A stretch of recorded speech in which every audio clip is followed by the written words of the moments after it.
درود مجدد دویران به شما. بعد یکی میاد میگه که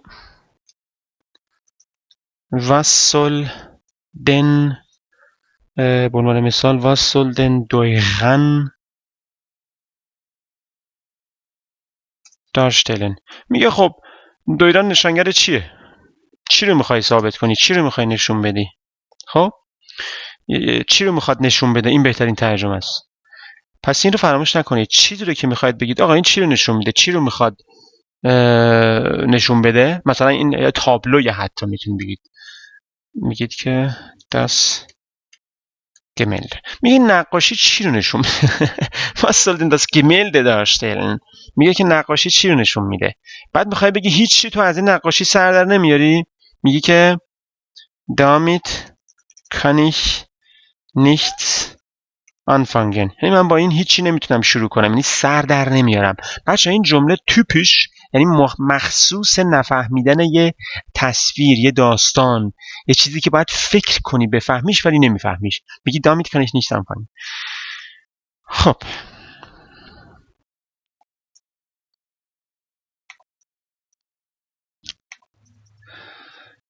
واشن دیگه معروفه دیگه، حالا ولی خب برای بچه به این فکر کنم معروف نیست. Ich möchte mir das Gesicht waschen. من میخوام دستامو بشورم. یادتون نره همیشه این میه رو بگید، نگید میش. اگه بگی میش برادر من میشه چی؟ من میخوام خودمو بشورم. خب بگو ich möchte mir مثلا die Hände. میخوام دستامو بشورم. خب ich möchte mir در واقع die Hände waschen bevor ich mit dem Essen beginne. قبل از اینکه چی غذا رو شروع کنم. خیلی خوب. Ich möchte mir یه ارستم اینجا بذاریم بد نیست. یعنی اول میخوام دستام بشورم bevor ich mit dem Essen beginne. ارست خیلی مهمه. خیلی خب بعد یه چیز دیگه میخواستم بگم. با واشن گذشتهش میشه gewaschen. gewaschen. گذشتهش رو میتونید بگیم مثلا به این ترتیب. دقت کنید. Ich habe mir erst die Hände gewaschen, bevor ich mit dem Essen begonnen habe. قبل از اینکه چی؟ شروع کردم. یعنی قبل از اینکه شروع کرده باشم. منتها چون گذشته است اینم باید گذشته بگیم. منتها در ترجمه پارسیش دیگه نمیشه که بگی من دستامو شستم قبل از اینکه با غذا شروع کردم. نه غلطه. خب در پارسی میگیم قبل از اینکه با غذا شروع بکنم. خیلی خوب.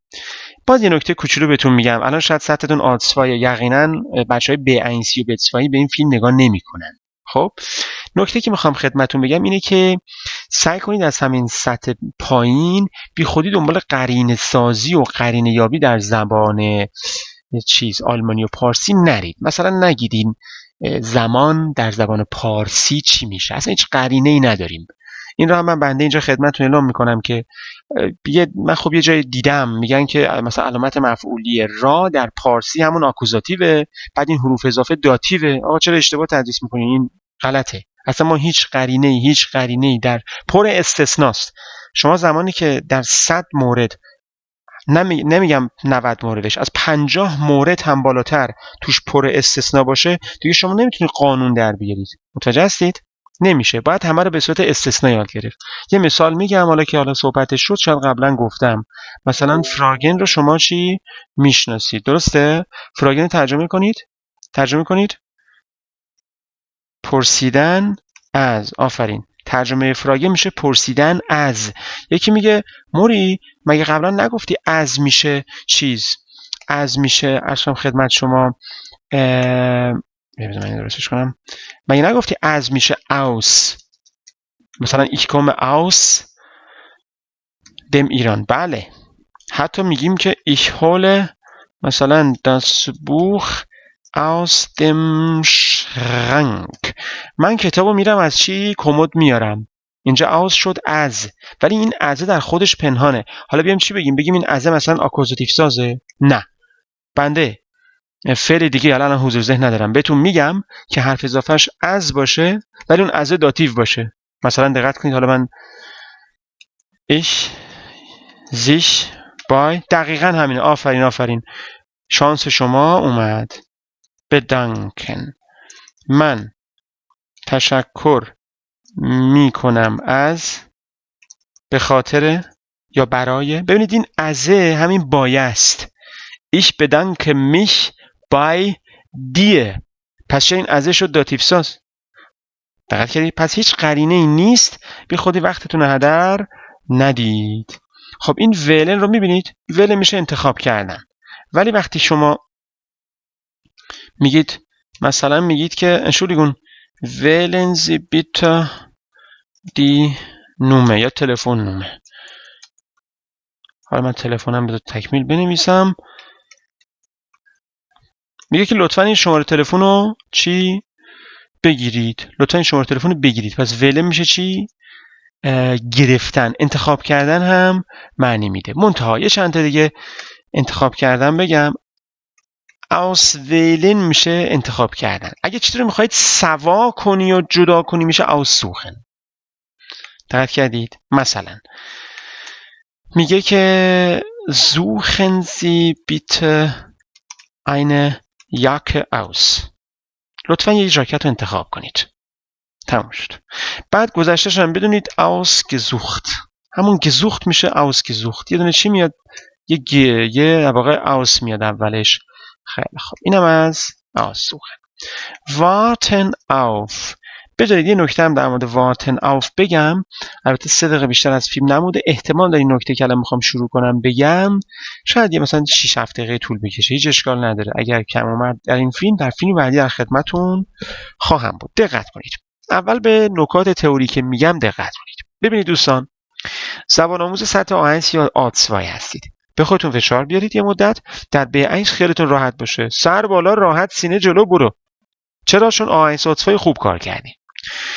شما زمانی که یک فعلی رو میبینی که باهاش یه حرف اضافه اومده، در گام اول اینو باید بدونی که اون فعل دیگه به هیچ عنوان در هیچ شرایطی نمیتونه رو اسم بعد خودش، اصلا رو هیچ چیز دیگه نمیتونه تأثیر بذاره. چون در زبان آلمانی تأثیر و نفوذ و زور حرف اضافه از فعل خیلی بیشتره. اصلا وقتی حرف اضافه اومد، ببینید این هاشش اومد، فعل دیگه هیچی برای گفتن نداره. دقت کردید؟ خیلی خوب. حالا این از نکته اول. نکته دوم، زمانی که یک حرف اضافه رو دیدید باید بدونید آیا اون حرف اضافه آکوزاتیو ساز هست یا داتیو ساز. سوال پیش اومده تو یوتیوب هم نوشید آقا از کجا بفهمیم مثلا وارتن آکوزاتیو؟